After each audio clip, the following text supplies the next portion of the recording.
আসসালামু আলাইকুম রহমতুল্লাহ। আউযু বিল্লাহি মিনাশ শাইতানির রাজিম। বিসমিল্লাহির রহমানির রহিম।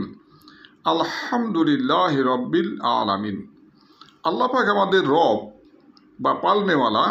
যথোপযুক্তভাবে আল্লাহ পাক দুনিয়ার সমগ্র জীব জন্তু বা সৃষ্টি জগৎকে প্রতিপালন করেন।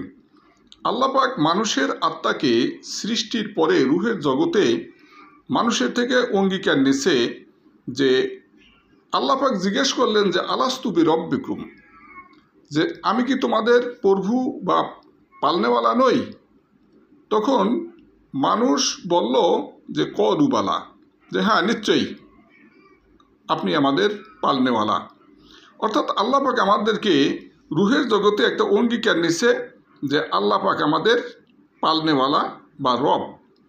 তেমনিভাবে দুনিয়াতে আসার পরেও আল্লাহ পাক আমাদের থেকে অঙ্গীকার নিছেন, সেটা হলো কি আমরা বলি লা ইলাহা ইল্লাল্লাহ, অর্থাৎ আল্লাহ ছাড়া ইবাদতযোগ্য কেউ নাই, অর্থাৎ আল্লাহর হুকুম অনুযায়ী আমরা আমাদের জীবনকে পরিচালিত করব। এর সাথে যুগে যুগে যে নবী আলাইহিস সালামরা ছিলেন তাদের নাম জুড়ে দেওয়া হয়েছে এবং আমাদের নবী শেষ নবী এবং সর্বশ্রেষ্ঠ নবী হজরত মুহাম্মদ সাল্লাল্লাহু আলাইহি সাল্লাম বিধায় লা ইলাহা ইল্লাল্লাহ মুহাম্মাদুর রসুলুল্লাহ এই শব্দ এই অংশটুকু জুড়ে দেওয়া হয়েছে। অর্থাৎ আল্লাহ ছাড়া ইবাদতযোগ্য কেউ নাই, আর মুহাম্মদ সাল্লাল্লাহু আলাইহি সাল্লাম আল্লাহর পক্ষ থেকে প্রেরিত রসুল এবং আমাদের জন্য আল্লাহর পক্ষ থেকে যে জিনিসগুলি সংবাদ দিবেন তার উপরে বা সেই শরীয়তের উপরে আমরা আমাদের জীবনকে প্রতিষ্ঠিত করব। এইটাই হলো আমাদের অঙ্গীকারনামা। অঙ্গীকারের বিষয়ে প্রত্যেকটা ক্ষেত্রে আমাদেরকে একটা সীমারেখা নির্ধারণ করে দেওয়া হয়েছে, অর্থাৎ শরীয়তের হুকুমের মধ্যে আমরা চলব। এই দুনিয়ার মানুষের এখন এমন একটা অবস্থা হয়েছে যে সেটা হক অথবা না হক যে পথেই হোক না কেন, মানুষ এক একটা ধর্মের উপরে আছে যদি নাস্তিক ছাড়া।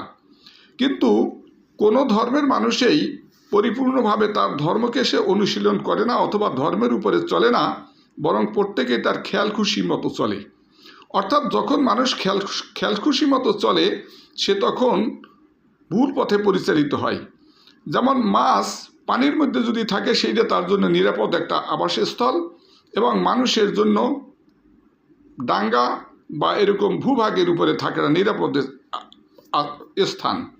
এখন মাছ যদি আকাশের মেঘের গর্জন শোনার সাথে সাথে সামান্য বৃষ্টির পানি পাইয়া ডাঙ্গায় চলে আসে, স্বভাবতই মাছগুলি মারা যায়। তেমনিভাবে এই দুনিয়ার মানুষ এমন একটা অবস্থার মধ্যে পড়ছে যেন তারা মাতাল হয়ে গেছে। তারা অন্যায় হোক ন্যায় হোক এইসবের কোনো পরোয়া করে না, বরং তারা যুদ্ধ করবে, তারা একে অপরের সাথে হানাহানি এবং বিভিন্ন ধরনের বিবাদের মধ্যে নিজেদেরকে ব্যস্ত রাখতেছে এবং নিজেদেরকে তাদের শক্তি প্রদর্শনের জন্য সদা প্রস্তুত। এখন এই শক্তি প্রদর্শনের ক্ষেত্রে আমাদেরকে আল্লাহ পাক এমন কিছু বলে না যে তোমরা সীমা লঙ্ঘন করো, কেন সীমা লঙ্ঘন করাটা এটা আল্লাহ পাক পছন্দ করে না। আমাদের শরীয়তে একটা বিধান আছে, সেটা হলো কিসাস, অর্থাৎ যদি কোনো মানুষকে হত্যা করে তাহলে তার এই হত্যার বিনিময়ে যাকে হত্যা করা হলো তার অলিরা যে হত্যা করবে তার ব্যাপারে রক্ত বদলা অর্থাৎ জানের বদলে জান এটা চাইতে পারে এবং সেটা বিচার সাপেক্ষে অথবা রাষ্ট্রীয়ভাবে যদি হয় সেটা বিচারের মাধ্যমে মামলা মোকদ্দমার মাধ্যমে সেটা প্রতিষ্ঠিত হবে এবং তাকে মৃত্যুদণ্ড দেওয়া হবে যদি অন্যায়ভাবে কেউ কাউকে মারে। এখন ব্যাপার হলো সেক্ষেত্রে পূর্ববর্তী যে জমানা ছিল, বিশেষভাবে ইসলামের প্রাথমিক যুগে, তখন বেশিরভাগ মানুষ অন্ধকারে আচ্ছন্ন ছিল এবং তারা ইসলামের মধ্যেই ছিল না। তারা যেটা করত সেটা হলো কাউকে যদি মারা হইতো তাহলে ওই বংশের বা ওই এলাকার এক বা একাধিক ব্যক্তিকে তারা হত্যা করত। এটা ইসলাম সমর্থন করে না, বরং এটাও একটা নিয়মতান্ত্রিকভাবেই হত্যার বিনিময়ে হত্যা করা যাইতে পারে।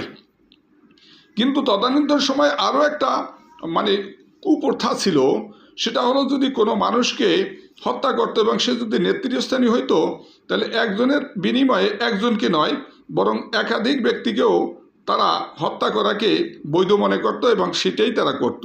এবং যুগের পর যুগ তারা সাধারণ এক বিষয় নিয়ে তারা যুদ্ধ বিগ্রহে লিপ্ত হইত এবং শুধু শক্তি প্রদর্শনের জন্য তারা ওসিয়ত করত যে সে যদি মারা যায় পরবর্তীতে যারা থাকবে তারা যেন এর বদলা নেয়, এমনকি সেটা যৎসামান্য বিষয় নিয়ে।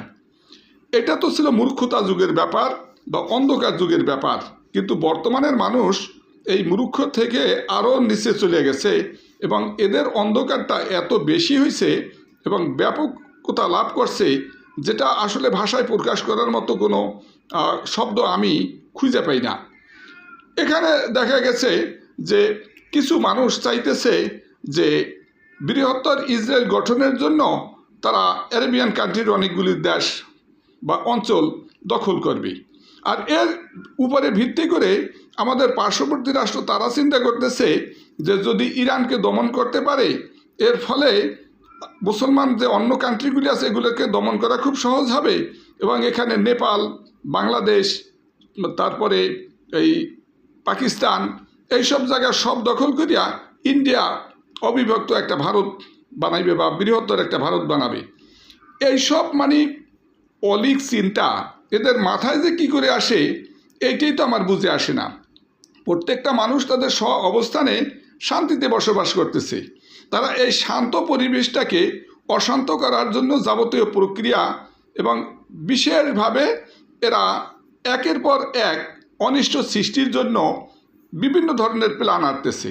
এই প্ল্যান তাদের কোনোদিনই বাস্তবায়িত হবে না, বরং আল্লাহ যেটা নির্ধারণ করে রাখছে সেটাই বাস্তবায়িত হবে।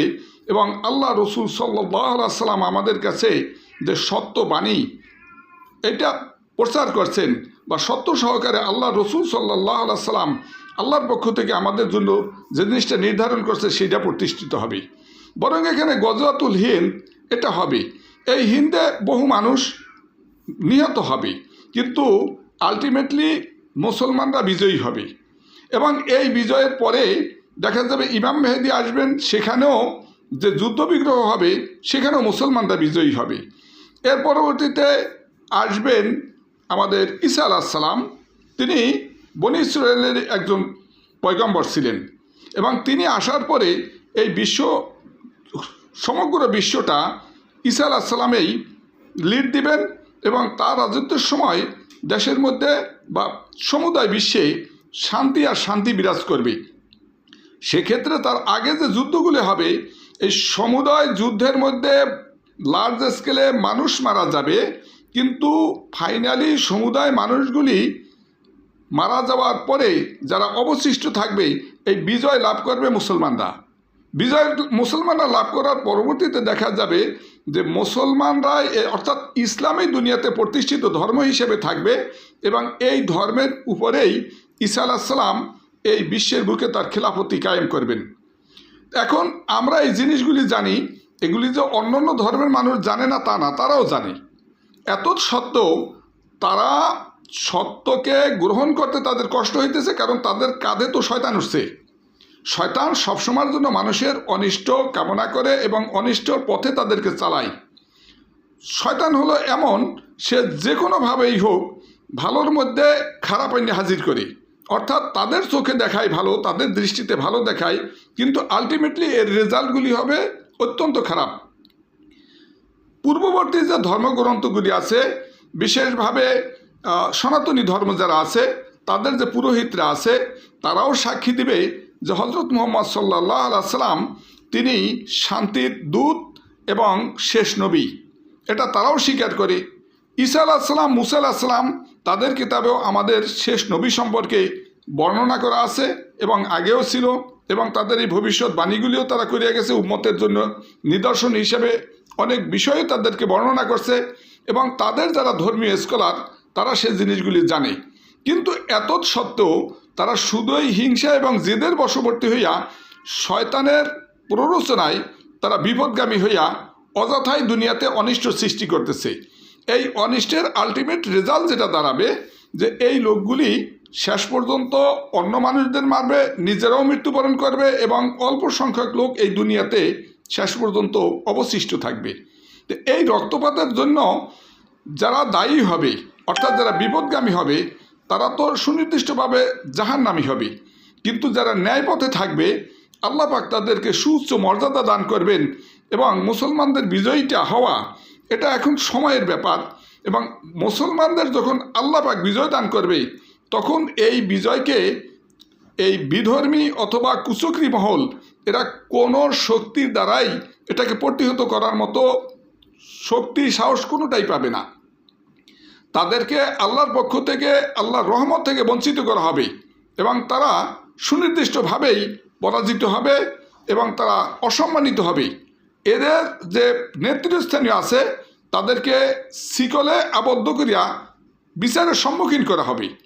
তারা এই বিচারেই চাইতেছে, মানে আল্লাহর পক্ষ থেকে তাদের জন্য খুব সম্ভব ফয়সালাই হয়ে গেছে যে তারা এখন চায় যে তারা ওই উজানো যে মাছ পানির সাথে যে ওঠে ডাঙ্গায়, তারা যেভাবে মরে এদের ওই মৃত্যুটা সামনে এসে গেছে, যার কারণে তারা অযথাই মানে পানির মাছ ডাঙ্গায় উঠে আসার মতো আস্ফলন দেখাইতেছে। এই আস্ফলনটা তাদের জন্য যে কী পরিমাণ ক্ষতি করবে সেটা একমাত্র দূরদর্শী লোকজন ছাড়া অন্য মানুষ এটা বুঝতে সক্ষম হবে না, কেন তাদের কাঁধে এখন শয়তান উঠছে। এই শয়তান তাদেরকে বিভ্রান্ত করতেছে। এই মুহূর্তে মুসলমানদের ঐক্য অত্যন্ত জরুরি এবং তাদের উচিত এক আল্লাহর সাহায্য কামনা করা এবং সুনির্দিষ্ট পথে অগ্রসর হওয়া এবং তাদের প্রত্যেকের ভিতরে ইমানি চেতনাকে জাগ্রত করা, নিজেদের ভ্রাতৃত্ব বন্ধনকে অটুট রাখা এবং তাদের ভিতরে ঐক্য সৃষ্টির জন্য যাবতীয় প্ল্যান প্রোগ্রাম সব কিছুর সমন্বয়ের মাধ্যমে সামনের দিকে অগ্রসর হওয়া, অন্য মানুষকে সচেতন করা, যে লোকগুলি ইসলামের মধ্যে নাই তাদেরকে ইসলামের পথে আহ্বান করা এবং প্রত্যেক মানুষের জন্য আল্লাহর ফয়সালাকৃত সঠিক পথে আসার জন্য আহ্বান করা, এইটা এখন সময়ের দাবি। আল্লাহ পাকের থেকে সহি বুঝনে আমল করার তৌফিক দান করি।